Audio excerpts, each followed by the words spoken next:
This is Electric Universe Geology Earth News. I have a new microphone. I hope it sounds better. Today we're going to talk about the Sierra Nevada Batholith. It's a pluton, or a series of plutons that runs from northeastern California to southeastern California. It's about 400 miles long. I've been told by some geologists that it's the largest continuous unbroken pluton batholith in the world, although I haven't been able to find that in the literature that I've been locating. It's an unbroken piece of granite that runs from south of Mount Whitney, north of Reno and Sacramento. It's granite that supposedly bubbled up from below. Then the Pacific Ocean subducted beneath it, pushing sediment underneath of the granite, so the granite doesn't go down to where it came from. The granite has sediment under it. It's actually metasediment. It's metamorphic sediment. It's rock, but it's sedimentary rock. Supposedly, the bottom of the Pacific Ocean being pushed underneath of the Sierra Nevada over millions of years. That's a very uniformitarian model. Let me show you a diagram from a website that I'm going to have a link to underneath so you can see this for yourself. It'll be in the box just under the video. This shows the process. Here's east, here's west. We have the Pacific Plate moving east, or actually this might have been the Farallon Plate, which is no longer active. The geology is so complicated they have to have more than two plates pushing against each other. They have to have a third plate that then disappears. They have to invoke this to explain a lot of the geology in Nevada. But anyway, here's the bottom of the ocean being pushed underneath the pluton of granite that's bubbling up and makes a mountain. And then this moves this way over here, so you get a mountain here and a mountain there, and you get a mountain there and a mountain there. And then here's the magma coming up, but it doesn't go down to the source of the magma. It has sediment here. So I don't think it's bubbled up from below. I think it's external material from above that came down red hot and made granite mountains that look like all the other mountains with a windward and a leeward side. Let me show you what I'm referring to. Here we are in Northern California. Here's Nevada over here, is Reno and Sparks. Here's I-80 coming across. Here's Truckee. Here's Donner Pass. It's a great place for a barbecue. Anyway, I see these mountains as being produced by a wind from the west-northwest, sometimes from the northwest, creating what I call the water ski ramp to the west side, northwest side, and a cliff to the south.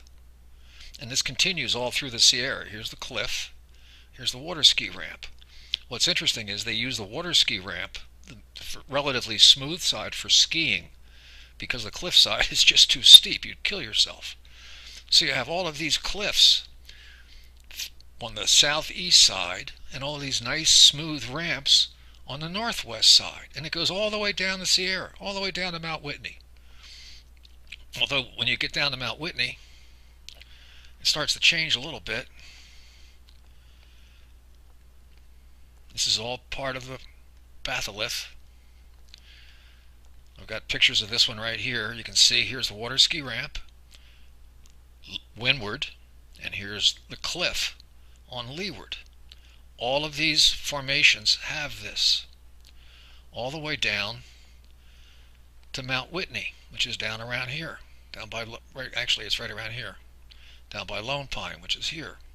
Here is the cliff on this side. It's facing east.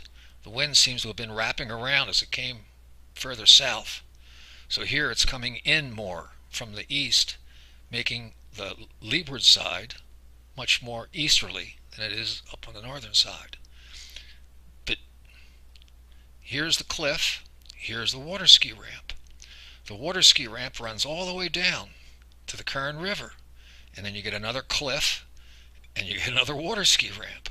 Here's another cliff, water ski ramp, windward, leeward. It runs all the way through this entire area. And not only did this stuff have to bubble up from below, but after it did, it had to fold. And it had to fold in all these directions that I'm showing you, making the leeward side supposedly the side that lifted up, creating a cliff. I don't think that's the case. This looks just like sedimentary mountains, sandstone mountains. It looks just like the Dolomite Mountains. It looks like all the other mountains. There's a windward and a leeward side. And the explanations for all these different types of mountains are completely different.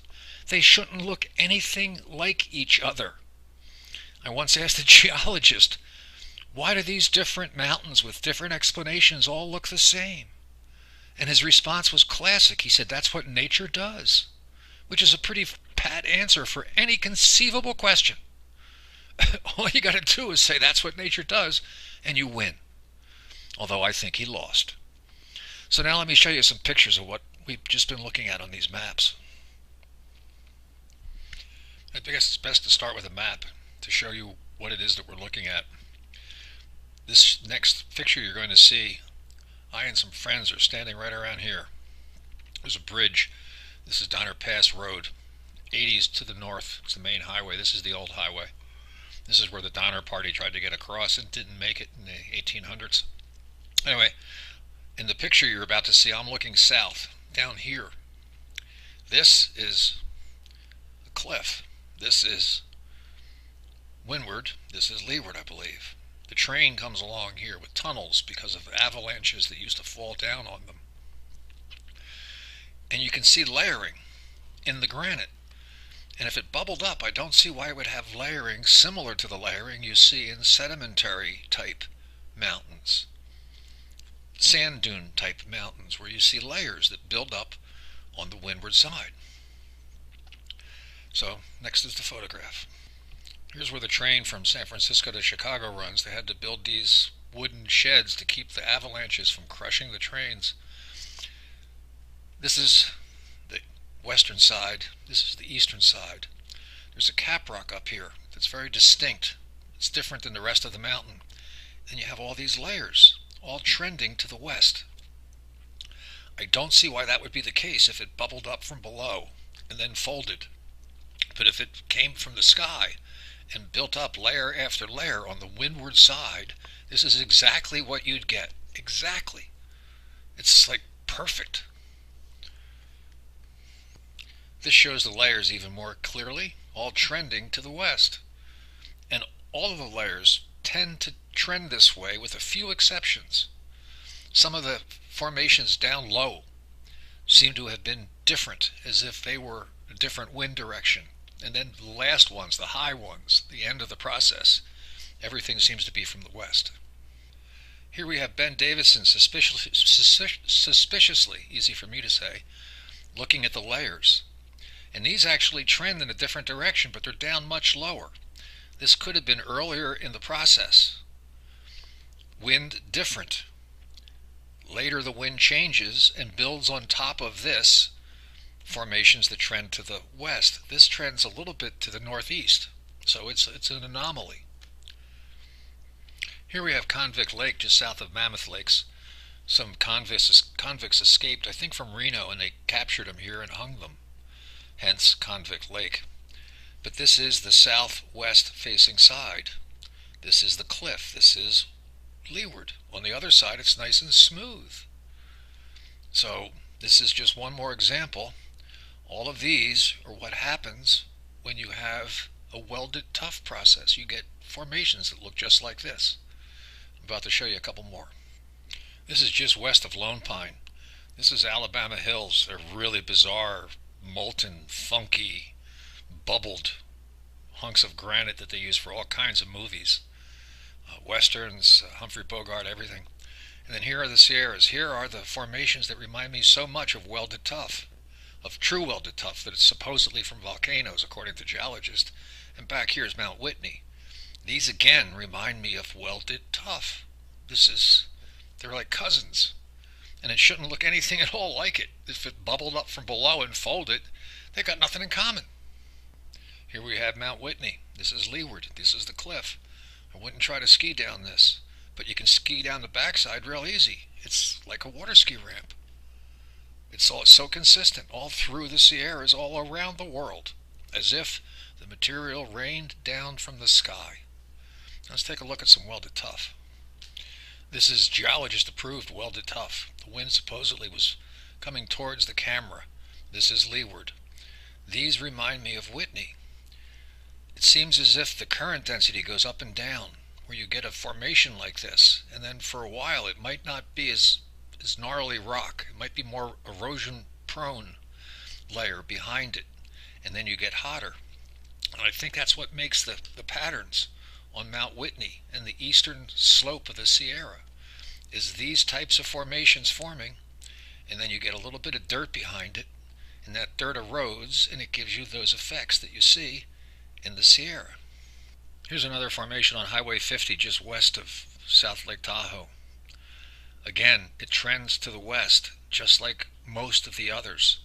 I don't see why bubbling basalt or bubbling granite from below would make something like this. But if the wind is from the left blowing towards the right, you'd get layer after layer with gaps in between where the current density changes. Or at least that's the way I read that sort of thing. So in conclusion, here we have Mount Whitney. Here we have leeward to the east, windward to the west, water ski ramp. It's not that steep. It's doable. Another cliff, another water ski ramp, another water ski ramp. And then this whole thing is a water ski ramp that runs all the way down to the river, and then you get another cliff because the wind was from the west, and here's another water ski ramp. It continues over and over. I don't see why bubbling granite from below would produce what dolomite does on the tops of the Alps and the tops of the mountains west of Vegas. You can throw away the bottom of the ocean dolomite crap. It doesn't work unless it's full of urine and boiling oceans, which is problematic at best. So the Sierras are pretty cool. It was a nice day there today. We were very, very fortunate. We had great weather. Life is good. Thank you.